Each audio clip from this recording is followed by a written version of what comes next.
Mi nombre es Monse Obando y estoy encantada de estar nuevamente contigo esta noche. Les quiero platicar un poco. Inicialmente la idea de este canal era hablar de desarrollo personal y bienes raíces, pero ¿qué fue lo que pasó? Me he dado cuenta que para poder tener un verdadero desarrollo personal es necesario leer, 100% necesario, pero entiendo que en muchas ocasiones no tenemos acceso a estos libros o muy probablemente estemos muy ocupados para poder leerlos. Es por eso que decidí abrir esta sección que se enfocará únicamente en la lectura de libros de desarrollo personal. Acompáñenme a leer este maravilloso libro. El día de hoy vamos a leer El monje que vendió su Ferrari, de Robin S. Sharma. Capítulo 1. El despertar.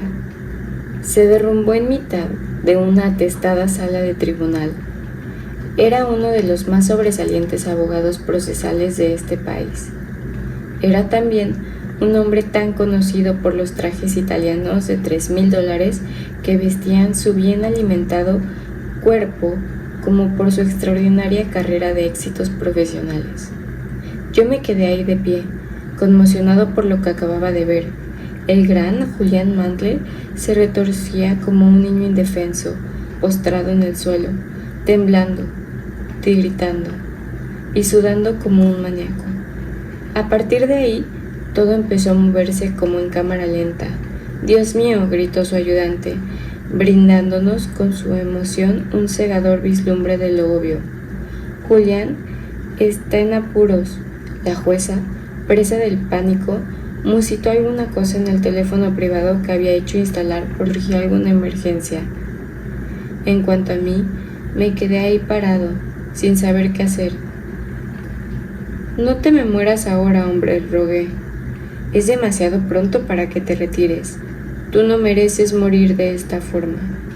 El alguacil, que antes había dado la impresión de estar embalsamado de pie, dio un brinco y empezó a practicar al héroe caído la respiración asistida.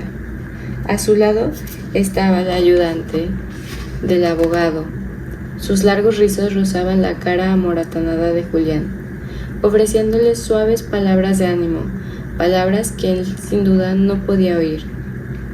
Yo había conocido a Julian Mantle hacía 17 años, cuando uno de sus socios me contrató como interno durante el verano, siendo yo estudiante de Derecho. Por aquel entonces Julián lo tenía todo. Era un brillante, apuesto y temible abogado con delirios de grandeza. Julián era la joven estrella del buffet, el gran hechicero. Todavía recuerdo una noche que estuve trabajando en la oficina y al pasar frente a su regio despacho divisé la cita que tenía enmarcada sobre su escritorio macizo. La frase pertenecía a Winston Churchill y evidenciaba qué clase de hombre era Julián. «Estoy convencido de que en este día somos dueños de nuestro destino, que la tarea que se nos ha impuesto no es superior a nuestras fuerzas, que sus acometidas no están por encima de lo que soy capaz de soportar, mientras tengamos fe en nuestra causa y una indeclinable voluntad de vencer, la victoria estará a nuestro alcance». Julián, fiel a su lema, era un hombre duro, dinámico, siempre dispuesto a trabajar 18 horas diarias para alcanzar el éxito que, estaba convencido, era su destino. Oí decir que su abuelo fue un destacado senador y su padre un reputado juez federal. Así pues, venía de una buena familia, y grandes eran las expectativas que soportaban sus espaldas vestidas de Armani. Pero he de admitir una cosa: Julián corría su propia carrera. Estaba resuelto a hacer las cosas a su modo, y le encantaba lucirse. El extravagante histrionismo de Julián en los tribunales solía ser una noticia de primera página. Los ricos y los famosos se arrimaban a él siempre que necesitaban servicios de un soberbio estratega con un deje de agresividad. Sus actividades extracurriculares también eran conocidas: las visitas nocturnas a los mejores restaurantes de la ciudad, con despampanantes top models, las escaramuzas etílicas con la bulliciosa banda de brokers que él llamaba su equipo de demolición. Tomaron aires de leyenda entre sus colegas. Todavía no entiendo por qué me eligió a mí como ayudante para aquel sensacional caso de asesinato que él iba a defender durante ese verano. Aunque me había licenciado en la Facultad de Derecho de Harvard, su alma mater, yo no era ni lejos el mejor interno del bufete, y en mi árbol genealógico no había el menor rastro de sangre azul. Mi padre se pasó la vida como guardia de seguridad en una sucursal bancaria tras una temporada. El caso es que me prefirió a mí antes que los que habían cabildeado calladamente para tener el privilegio de ser su factotum legal en lo que se acabó llamando. Él no va más de los procesos por asesinato. Julián dijo que le gustaba mi avidez. Ganamos el caso, por supuesto, y el ejecutivo que había sido acusado de matar brutalmente a su mujer estaba ahora en libertad, dentro de lo que le permitía su desordenada conciencia, claro está. Aquel verano recibí una suculenta educación. Fue mucho más que una clase sobre cómo plantear una duda razonable ahí donde no la había. Eso podía hacerlo cualquier abogado que se precisara de tal. Fue más bien una lección sobre la psicología del triunfo y una rara oportunidad de ver a un maestro en acción.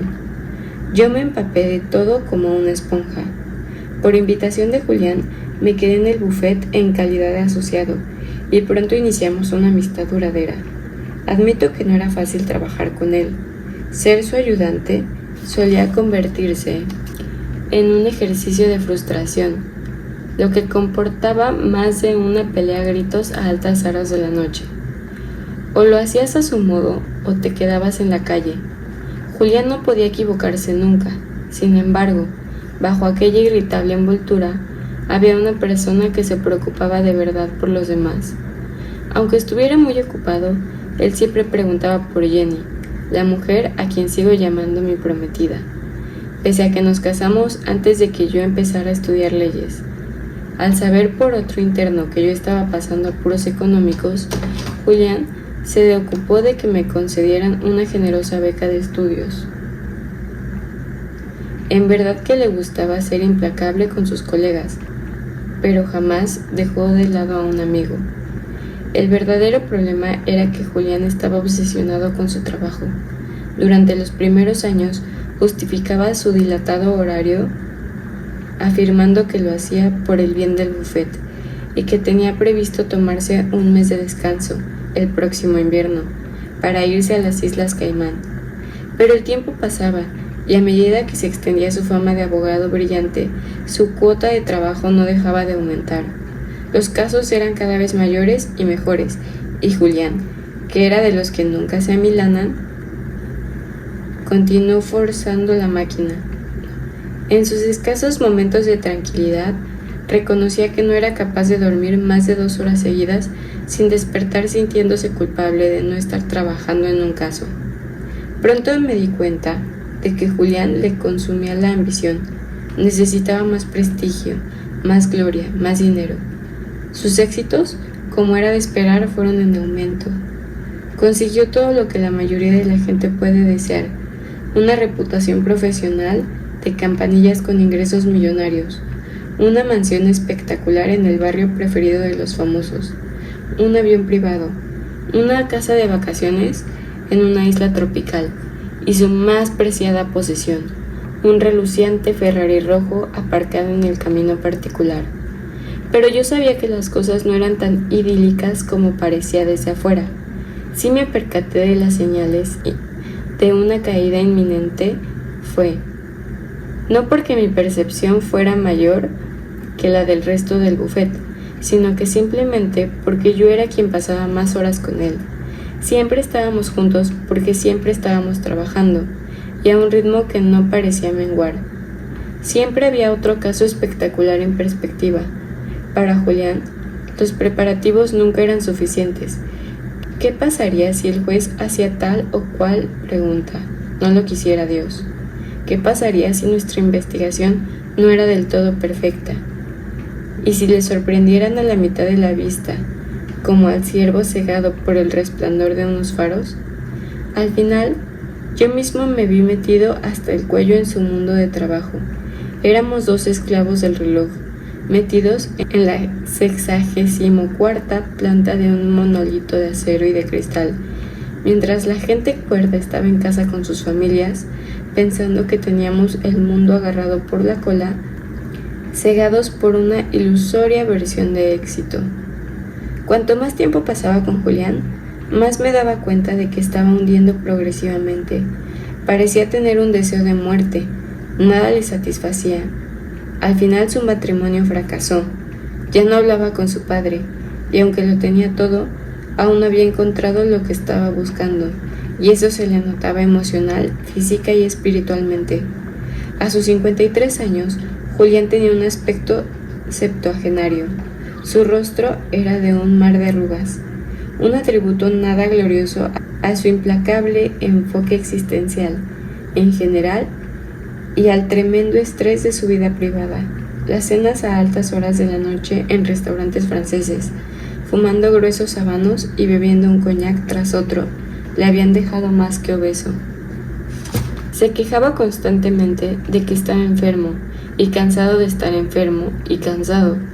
Había perdido el sentido del humor, y ya no parecía reírse nunca. Su carácter, antaño entusiasta, se había envuelto mortalmente taciturno. Creo que su vida había perdido el rumbo. Lo más triste, quizá, fue que Julián había perdido también su pericia profesional.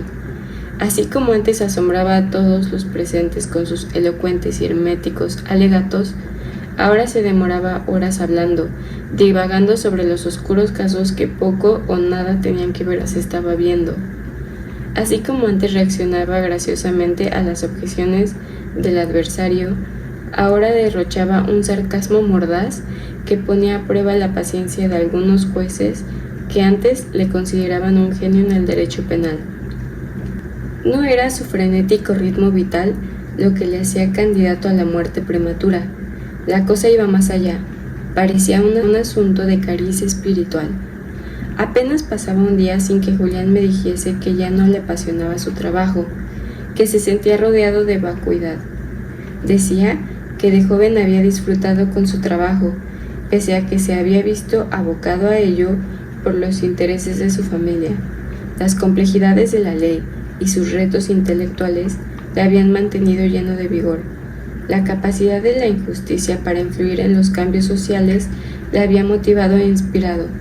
En aquel entonces, él era más que un simple chico de Connecticut. Se veía a sí mismo como un instrumento en la reforma social, que podía utilizar su talento para ayudar a los demás.